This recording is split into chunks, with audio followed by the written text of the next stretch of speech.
If you've been trying to master Sage, then I got the perfect video for you, because in this video, I'm going to be breaking down one Sage tip versus every single hero. That's right. So before we get into it, if you like Sage or Valorant content, smash subscribe. We're going to be pumping out daily Valorant content, so don't miss out. But without further ado, let's just jump right into it, shall we? So before we jump into the matchups, let's give you some general tips on Sage to have more impact in your average game. The first tip that you need to understand right now is a playstyle tip for Sage. With Sage having both the heal that's on a cooldown and a resurrect ability that can bring fights to parity, it is very important for team play and winning rounds that you do not peek aggressively and you're not the first on the front line. Sage dying first in a team fight can be extremely poor because over the course of a long round, Sage could maybe get 3-4 heals off, versus if she dies right off the bat because she's peeking too aggressively, she will never have that potential. This means Sage often wants to be to the middle of the back of any given team fight, not peeking hyper aggressively unless a teammate sets her up with a flash or something like that. On top of that, don't be afraid to use your heal on cooldown. It has no use just sitting there on cooldown if someone is weak, even yourself is weak, because you could get multiple heals off over the course of a round like we talked about before. So do not be afraid of just using it on cooldown as long as you're not under current threat at that given moment. On top of that, the developer's show match has showed us that they were never afraid to res if they ever started off with any sort of numbers disadvantage. Maybe you had a player peek with an op long and instantly got sniped. Well, you could save your res for a later opportunity. Just rezzing that person right then and there and bringing it back to a parity 5v5 matchup usually gives you the best chance to win a fight if you have that chance. So don't be afraid to do that. However, here's an important fact about res in general. Be really cautious of rezzing when enemies can push you. This is another aspect about rezzing when your whole team is there trying to turn a 4v5 into a 5v5. It's because I can't tell you how many times I've gotten rezzed and then died before my res animation has actually gone through, and it's happened over and over again. You really need to be watching the res, make sure that the person you res doesn't get punished instantly, or setting up a wall or slow play, or rezzing someone who is not in the enemy's line of sight. These are ways that you actually get value out of a res instead of trying to res someone, them getting killed, and then you getting punished because you tried to res in front of enemies. Now, enough about all that. Let's talk about the first character that she's going to go up against, Sage versus another Sage. Now, against a Sage, there's some really key things that you need to look out for to shut her down. The first thing is you need to be checking pre-round about how close the enemy Sage is to ultimate. If she has her ult or if she's extremely close, you need to be watching how many kills she's getting, how much orbs you think that she has control over. The enemy is often going to be funneling orbs into that Sage, and if Sage has res and it's down to a 2v2 or even a 2v1, it is far better to play aggressive on that Sage and not give her an opportunity to res an ally. Keeping in mind where enemies died or pushing the Sage altogether can prevent her from getting those opportunities where she easily reses an ally, especially without using any resources like wall or slow. On top of that, a cool call you can make is a stack call. You can say something like stack Sage's wall, where you and your team pushes up against a Sage's wall, and then you use your own wall to wall up your whole team and push over the wall, so you can make a play on the enemy without having to waste time breaking her wall. Now, the next character we have to talk about is Cypher, and against Cypher, he's a little bit of a tricky one to make tips over because your abilities don't directly interact with his, but you do interact with his lurker playstyle. Wall can be a very powerful tool to stop rotation from Cypher, especially if you see that you and your team got picked up by a camera. Setting up a wall behind your flank can stop a Cypher from potentially flanking around. Often Cyphers will be lurking around and using their camera for information and then flank accordingly. So you can shut this down by maybe if you're pushing onto B site, you see you get tagged by the camera. You could set a wall behind you, push onto a point, not be afraid from that flank. And if they do push that flank, you'll know about it because you'll heal them breaking the wall. Now moving on to the next character on the list, we have Sage versus Jett. And Jett is one of the many characters that can hop right over your wall. So if you hear a sound like an updraft, be extra careful about a quick updraft over a wall. And if you pushed away from your wall, keep in mind that a Jett can still come from that location. So if the enemy team still has a Jett alive, that location is not safe, even if you heard no one breaking the wall. On top of that, you could potentially set up a play where you pretend to run away from a wall, but you're really hiding around the corner, waiting for a Jett to play over your wall. You're just baiting her and you're potentially trying to get a sneaky kill on her. That's a way that you potentially just punish her for going over your wall altogether. Now moving on to the next character on the list, we have Phoenix. And Phoenix's initiator is his curveball, his flash curveball.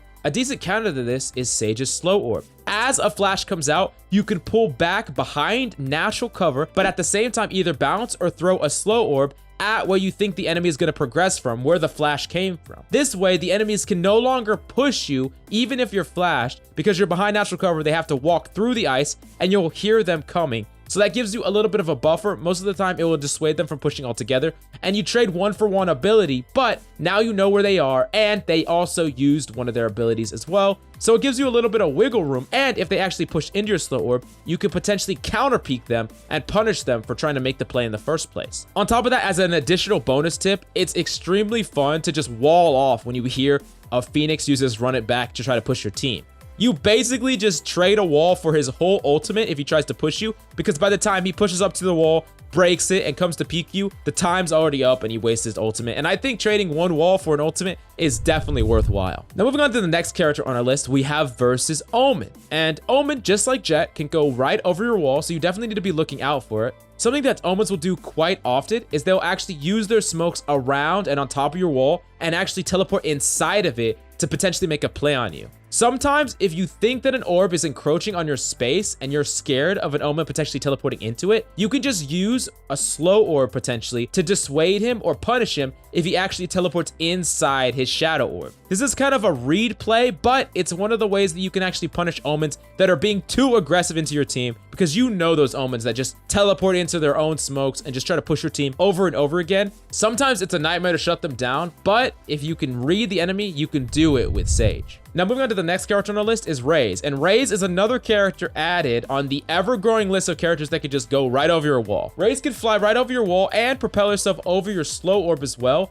So that means it's really difficult to potentially stop a push with her ultimate, because often they will combo the C4 with the ultimate to propel them forward and potentially ult you. I would highly suggest, if you hear Raze's ultimate, to simply just run away and disengage. And be very careful about potentially slowing around yourself and around your teammates when there's paint shells. I've seen it happen before when my own Sage has either walled us in or potentially slowed us off to a location where we could retreat to. It usually doesn't end in death, but at the very least, it makes it so we can't position exactly where we want to, so be careful against that. Now moving on to the next character on the list, we have Sage versus Sova. So with Sova, if you're ever tagged with this recon arrow, you and your team, you need to realize that it's your job to stop the preceding play. Oftentimes, Sova's recons that tag people will be accompanied by Phoenix's engage, like his curveball, or just a full team push. Sage can wall this off, slow this off, and do all kinds of things that can potentially prevent the enemy from pushing on this too aggressively. So really keep that in mind. And also, if you get tagged by the enemy Sova's recon,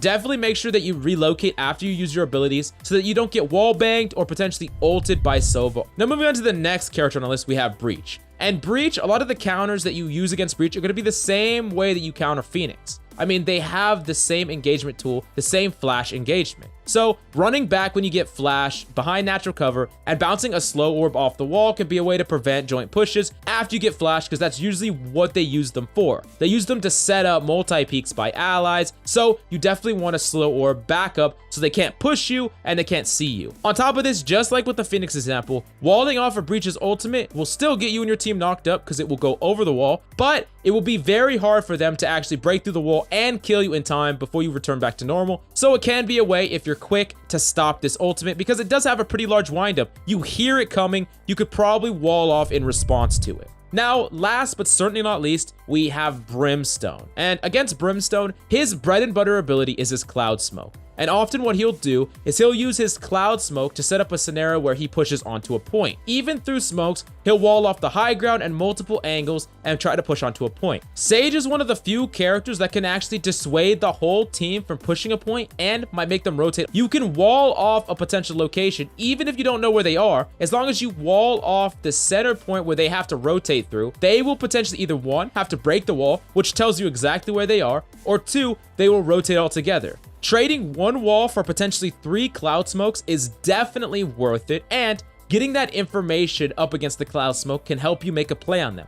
Either way, it's a win-win scenario, and it's a way for you to trade up in the ability category. You get more bang for your buck, you trade more resources for theirs, which is always great in a game like Valorant. And I nearly forgot her, but we also have to talk about VIPRE. Of course, we have to talk about VIPRE. Now, up against VIPRE, you have to understand what VIPRE's good at so you can make a plan to shut it down. The best thing that VIPRE is good at is actually planting a spike. She is very good at setting up these line of sight blocking plays where she pushes through her own orbs or potentially her smoke and tries to plant a spike.